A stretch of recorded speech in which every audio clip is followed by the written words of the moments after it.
여러분, 꼬마 빌딩, 쉽게 말하면 상가 건물이에요. 상가 건물. 이 상가 건물의 건물주가 되는 것, 진짜 많은 사람들의 꿈이잖아요. 예, 이게 건물주가 아니라 간물주라고 이야기할 정도로 말입니다. 고정적으로 빌딩을 하나 가지고 있으면, 뭐 4층 5층짜리 빌딩을 하나 가지고 있으면 그냥 노후가 편안하다 이렇게 이야기를 합니다. 예, 그만큼 말입니다. 많은 사람들의 로망이 꼬마 빌딩을 사는 거예요. 그런데 요즘 상황이 완전히 바뀌었습니다. 어떻게 바뀌었느냐? 여러분 이거 한번 보세요. 1년 새 꼬마 빌딩 거래 감소율입니다. 52.86%까지 떨어졌어요. 안 산다는 거예요. 꼬마 빌딩을. 그 정도로 말입니다. 시장이 그야말로 절벽이 되어버린 거예요. 어느 정도인가 여러분 한번 보세요. 예, 이게 2021년만 하더라도 꼬마 빌딩 거래량이 2,940건이었습니다. 9월까지 말입니다. 2022년에는요 1,386건이에요. 그러니까 이게 뭐 52.86%가 줄어드는 게 맞죠? 50%가 아니라 반토막 난 게 아니라 반토막보다 더 줄어드는 겁니다. 그만큼 꼬마 빌딩 안 산다는 거예요. 2019년에도 2,036건이었고요. 2020년에는 2,599건이었잖아요. 그런데도 불구하고 지금은요 통화량이 엄청 많아서 시중에 돈이 많다고 이야기하지만 안 사요. 예, 1,386건이니까요. 왜 이럴까요, 여러분? 왜 이렇게 사람들이 꼬마 빌딩을 안 살까요? 기본적으로는요. 예, 기본적으로는 뭐 여러분도 다 아시는 금리가 너무 많이 올랐어요. 금리가 워낙 많이 올라서 대출이자가 2배가 돼버린 거예요. 2배가 되니까 어떻게 되겠어요? 일반적으로 많은 사람들은요. 저금리에 맞춰서 빌딩을 사고요. 또 그 저금리에 맞춰서 대출을 받습니다. 또 그 저금리에 맞춰서 임대료하고 맞춰요. 그리고 내가 이익을 얼마나 볼 것인가를 고민을 하거든요. 그런데 이 저금리가 아닌 거야. 예, 이게 고금리가 돼버렸어요. 대출금리가 2배가 올라버렸어요. 그러면 여러분 저금리에 맞춘 임대료는 어떻게 될까요? 예, 저금리에 맞춘 임대료는 결국은 갑자기 올릴 수가 없거든요. 이게 법적으로 하면 1년에 5%밖에 못 올립니다.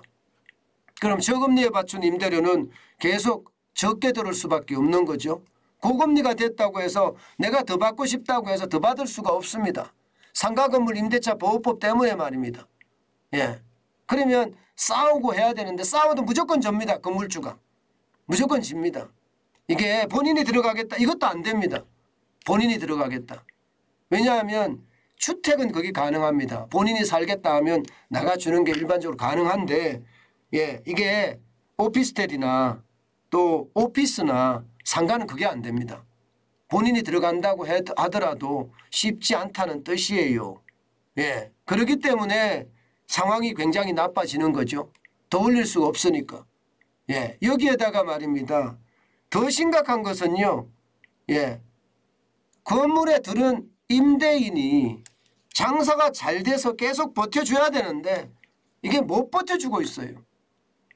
쉽게 말하면 자영업자, 소상공인, 소기업 하시는 분들이 지금 줄줄이 줄폐업하고 있단 말입니다. 그러면 들어오던 임대료도 제대로 안 들어와요. 제대로. 그러면 어떻게 되겠습니까? 상가 건물을 많은 돈을 주고 보통 상가 건물 살려고 그러면 은행 대출이 60%에서 70% 가능하거든요.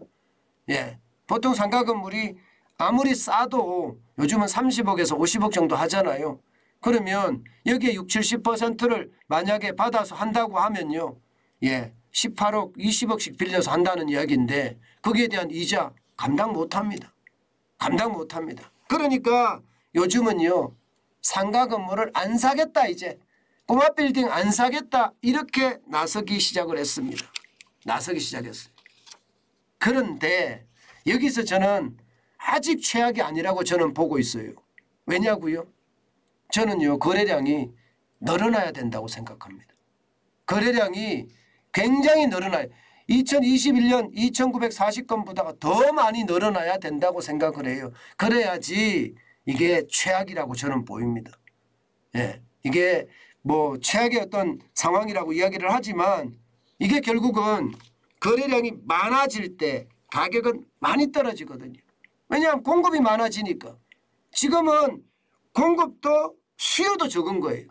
버티겠다가 많아졌고 난 안 사겠다가 많아진 거예요. 그러니까 수요도 줄고 공급도 줄었기 때문에 가격도 지금 떨어지기는 하지만 금매 수준으로 떨어지긴 하지만 이게 일반 가격은 그냥 아직도 고점을 유지하고 있거든요. 그런데 거래량이 많아지잖아요. 거래량이 많아지면 진짜 최악의 금융위기 올 수도 있습니다. 그만큼 폭락했다는 뜻이니까 말입니다. 문제는 얼마나 버틸까예요. 금리는 계속 올릴 거잖아요. 아마 이 금리를 계속 올리는데 계속 버텨가기가 쉽지가 않을 겁니다. 게다가 공실률은 또 다시 늘어나고 있어요. 공실률이. 올해 3분기 상업용 부동산 공실률을 보면 말입니다. 점점 늘어나요. 중대형 상가는 13.1%까지 다시 늘었고요. 소규모 상가도 6.8%까지 다시 늘어나는 추세입니다. 게다가 임대 가격 지수도 지금 점점 떨어지고 있습니다. 중대형 상가 2분기 임대형 가격 지수 0.04%가 떨어졌고요. 소규모 상가는 0.08%가 떨어졌습니다. 집합 상가도 마찬가지예요. 0.06%가 떨어졌습니다. 그러면 결국 시장 전체의 위험은 그만큼 커졌다고 이야기가 되는 건가요? 저는 꼬마 빌딩이 안 팔린다 이렇게 이야기를 하고 있지만 결국 말입니다. 지금 시장은요 그냥 얼어붙은 시장이다. 얼어붙은 시장. 거래도 없고 수요도 없고 이런 상태다. 버티기 모드에 돌입했다. 이런 생각이고요. 시간이 지남에 따라서 금리의 어떤 이 저금리가 아니라 고금리를 느끼게 될 겁니다. 이제 한두 번 느끼는 것이 아니라 이자를 내다 보면 많이 느끼게 되거든요. 그러면 상가 건물을 내놓을 수밖에 없는 게 현실이 될 겁니다. 그때가 최악의 위기라고 저는 생각하고 그때가 금융위기에 어떤 도화선이 되지 않겠느냐 그런 생각 저는 해봅니다. 이럴 때는 여러분 저는 이렇게 생각해요. 이럴 때는요 꼬마 빌딩도 이게 임장이 필요하다 생각합니다. 내가 사고 싶은 꼬마 빌딩 이게 굉장히 유심히 바라보는 거 진짜 필요하거든요. 그렇지만 여러분 꼬마 빌딩을 살 때 진짜 조심해야 될 거 있습니다. 이게 그냥 빌딩이라고 해서 다 빌딩이 아니고요. 저는 그래요. 이게 시장 안에 빌딩이 제일 좋다고 생각해요. 시장 안에 빌딩. 이게 뭐 전통시장 안에 빌딩이면 더 좋고요. 전통시장 안에 빌딩이면. 물론 임대료가 낮을 수 있지만 전통시장은 안 없어지거든요. 잘. 그런데 이게 일반적인 이게 상권은 잘 무너집니다. 뭐 제가 있는 곳이 여기가 문정동이거든요. 문정동 로데오 거리 아마 들어보셨을 거예요. 지금 문정동 로데오 거리는 굉장히 이게 침체돼 버렸어요. 옛날하고는 완전히 달라졌습니다. 문정동 로데오 거리에서 신발을 사고 옷을 샀을 땐 참 좋았는데 지금은 그렇지가 못해요. 그때의 영광, 영화 지금 다 없어졌거든요. 그렇기 때문에 이게 변동성이 심한 상권을 가는 것은 아니고요. 상권에 사는 건 분명한데 좀 이렇게 오랫동안 머무는 상권. 예를 들어서 홍대 상권 이런 데는 잘 안 무너지거든요. 그런 상권을 가보는 것도 저는 좋다 이렇게 생각을 합니다. 반드시 임장을 하고 시장은 변화가 심하기 때문에 계속 살펴야 되는 거예요. 그게 필요합니다. 제가 호시우보라고 말씀드리잖아요. 호랑이 눈으로 시장을 매섭게 째려보라는 겁니다. 그리고 이게 소의 발걸음으로 뚜벅뚜벅 걸어가라는 얘기. 지금이 어떻게 생각하면요. 앞으로 이제 얼마 안 남았습니다. 얼마 안 남은 기간 물론 L자형 침체이기 때문에 언제 사야 될지가 참 고민스럽기는 할 텐데요. 분명한 것은 침체 때 부자가 되는 것.